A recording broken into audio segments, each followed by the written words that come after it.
हम क्या पढ़ने वाले हैं? LC oscillation. तो एलसी ऑसिलेशन में जो सर्किट होती है वो एक सी सर्किट होती है और क्या होती है, एक एल सर्किट होता है। तो सी सर्किट में क्या होता है, पहले से हमारा कैपेसिटर चार्ज होता है और कैपेसिटर में एक टर्मिनल पॉजिटिव होता है तो दूसरा टर्मिनल इंडक्शन के कारण नेगेटिव होता है, जिसके कारण से इसमें क्या बनता है, मैग्नेटिक फील्ड बनता है। क्या बनता है? मैग्नेटिक फील्ड बनता है। तो ये मैग्नेटिक फील्ड इलेक्ट्रिक फील्ड बनता है, सॉरी इलेक्ट्रिक फील्ड बहुत तगड़ा ट्रेमेंडस इलेक्ट्रिक फील्ड होता है इसमें। और इलेक्ट्रिक फील्ड है तो इसके अंदर चार्ज है, कैपेसिटर के अंदर क्या स्टोर होता है, चार्ज स्टोर होता है। अगर हमने यहाँ पे कनेक्शन ऑन किया, अगर हमने यहाँ पे कनेक्शन को ऑन कर दिया तो कैपेसिटर क्या करेगा, अपने चार्ज को इंडक्टर को देना स्टार्ट करेगा। मतलब यहाँ से चार्ज की वजह से फ्री ऑफ चार्ज होगा, फ्लो ऑफ चार्ज की वजह से करंट बनेगा और करंट कहाँ उतरेगा, इंडक्टर में जाएगा। तो कंडक्टर जब इंडक्टर में जाता है तो इंडक्टर में क्या बनना स्टार्ट हो जाएगा, मैग्नेटिक लाइन बनना स्टार्ट हो जाएगा। जब यहाँ से चार्ज अपना ये दे रहा होगा तो ये अपनी एनर्जी को लॉस कर रहा होगा। कैपेसिटर जो चार्ज कैपेसिटर है वो अपनी एनर्जी को क्या कर देता है, लॉस कर देता है। तो ये अपनी एनर्जी को धीरे धीरे लॉस करता है, एकाएक लॉस नहीं करेगा। और एनर्जी जितना लॉस कर रहा होगा वो करंट के फॉर्म में इंडक्टर को देना स्टार्ट कर देगा। तो ये करंट के फॉर्म में इंडक्टर को जब दे रहा होता है तो यहाँ पे बन जाती है मैग्नेटिक फील्ड बन जाती है।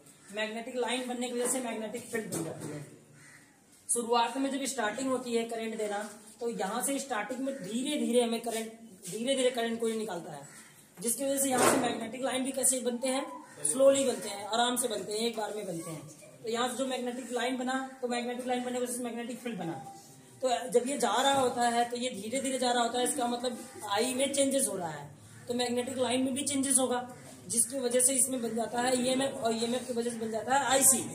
तो इसमें जो आईसी बनता है वो बहुत छोटा सा आईसी होता है, उसके पास इतनी पावर नहीं होती है कि ये सप्लाई करंट का अपोज कर पाए, क्योंकि जो सप्लाई करंट होता है उसका इंड्यूस करंट अपोज करता है या बैक ईएमएफ बनता है और वो बैक ईएमएफ इंड्यूस्ड ईएमएफ का क्या करता है, विरोध करता है, अपोज करता है। बट अभी इसके पास उतनी ताकत नहीं है, उतनी एनर्जी नहीं है कि ये इसका अपोज कर पाए। जब ये रेगुलरली करंट अपना करंट यहाँ से वो देना स्टार्ट कर देता है, करंट देना स्टार्ट कर देता है, तो यहाँ पे रेगुलरली मैग्नेटिक लाइन क्या होने लगती है, बनना स्टार्ट हो जाती है। तो अब यहाँ पे कुछ ज्यादा अमाउंट में एनर्जी आ जाएगी इंडक्टर के पास में, क्योंकि यहाँ ज्यादा अमाउंट में करंट आना स्टार्ट हो गया है और ये धीरे धीरे कैपेसिटर अपनी एनर्जी को क्या कर रहा होगा, लॉस कर रहा होगा। और यहाँ पे चार्जेस की संख्या कम हो रही होगी और वो करंट के फॉर्म में बनता जा रहा होगा। उसके बाद में करंट यहाँ कुछ ज्यादा ह्यूज मात्रा में करंट आ गया होगा, ज्यादा मात्रा में करंट आ गया यहाँ पे ह्यूज में, तो जिसके वजह से जो ये इंडक्टर है इसमें कुछ ज्यादा मैग्नेटिक लाइंस बनना स्टार्ट हो गई होंगी। तो ज्यादा मैग्नेटिक लाइंस बन रही है तो ज्यादा मैग्नेटिक फील्ड बन गया, तो यहाँ पे मैग्नेटिक फील्ड क्या हो जाएगा, इंक्रीज कर जाएगा। तो जब यहाँ मैग्नेटिक फील्ड इंक्रीज कर जाएगा तो फिर अब इसके नेक्स्ट स्टेप में ये जो दूसरा फिगर दिखाई दे रहा है नेक्स्ट वाला, तो इसमें क्या होगा कि एक टाइम ऐसा आएगा कि कैपेसिटर अपनी पूरी एनर्जी को क्या कर चुका होगा, लॉस कर चुका होगा और उसको पूरा करंट के फॉर्म में बदल चुका होगा और ये करंट भी कुछ ज्यादा इंटेंसिटी का होगा, जिसके वजह से ये इंडक्टर में जाने के बाद में ज्यादा इंटेंसिटी का मैग्नेटिक फील्ड बनाएगा। ज्यादा मैग्नेटिक लाइन बन जाएंगे, मतलब जितने भी मैग्नेटिक लाइन्स बने थे उनसे सबसे ज्यादा भयंकर किस्म का मैग्नेटिक लाइन इसमें बन चुका होगा, बहुत तगड़ा। अपनी पूरी एनर्जी ये लॉस कर चुका होगा, यहाँ पे जीरो इलेक्ट्रिक फील्ड बन गया होगा और एनर्जी क्या हो गई होगी, जीरो। बट अब इसकी एनर्जी होने वाली है बहुत ज्यादा और इसकी मैग्नेटिक लाइन भी होने वाली है बहुत ज्यादा, जिसकी वजह से इसका मैग्नेटिक फील्ड भी हो जाएगा बहुत ज्यादा। तो इसकी मैग्नेटिक फील्ड बहुत ज्यादा हो गई है और इसकी एनर्जी एकदम खत्म हो चुकी है, इसकी एनर्जी बहुत ज्यादा हो चुकी है। तो यहाँ पे जो फ्लक्स में चेंजेस हुआ है धीरे धीरे करके, तो इंड्यूस्ड करंट भी बना था, ईएमएफ के बनने की वजह से इंड्यूस्ड करंट भी बना इसमें। तो यहाँ जो आईसी बने थे उतने ज्यादा ताकतवर नहीं थे कि वो सप्लाई करंट का अपोज करता है, बट यहाँ पे जो इंड्यूस करंट बना है आईसी वो बहुत ट्रिमेंडस वाला बना है, बहुत खतरनाक वाला बना है और इस सप्लाई करंट का ये अपोज कर देगा और इसको अपोज करके इसको मार डालेगा और ये चलना स्टार्ट कर देगा। तो यहाँ अपोजिट डायरेक्शन में अब करंट चलना स्टार्ट हो जाएगा। तो अब करंट जब इसको मार के आगे निकल गया, क्योंकि इसकी इंटेंसिटी कुछ ज्यादा हो चुकी है इंड्यूस्ड करंट की, तो सप्लाई करंट का अपोज कर देगा पूरी तरह से, ठीक है ना। और ये करंट देना अब एक समय क्या कर देगा, बंद कर देगा, क्योंकि इसकी पूरी एनर्जी क्या हो चुकी थी, खत्म। समझना बात को, क्योंकि इसने पूरी अपनी एनर्जी लॉस कर दिया तो अब तो करंट बनाएगा नहीं। अब इसकी एनर्जी कुछ ज्यादा हो चुकी है तो इंड्यूस करंट अपोज करते हुए और ये सीधा निकल जाएगा किसके पास में, कैपेसिटर के पास में।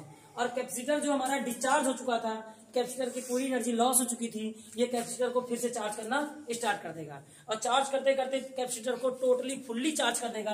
कैपेसिटर को क्या कर देगा, फुली चार्ज कर देगा। तो यहाँ पे प्लस बनेंगे इंडक्शन के कारण, या माइनस बन जाएंगे, जिसके कारण अगेन इसमें जैसा शुरुआत में था कि इसमें बहुत ज्यादा चार्ज आ गए थे और बहुत ज्यादा मोर मैग्नेटिक लाइन आ गई थी।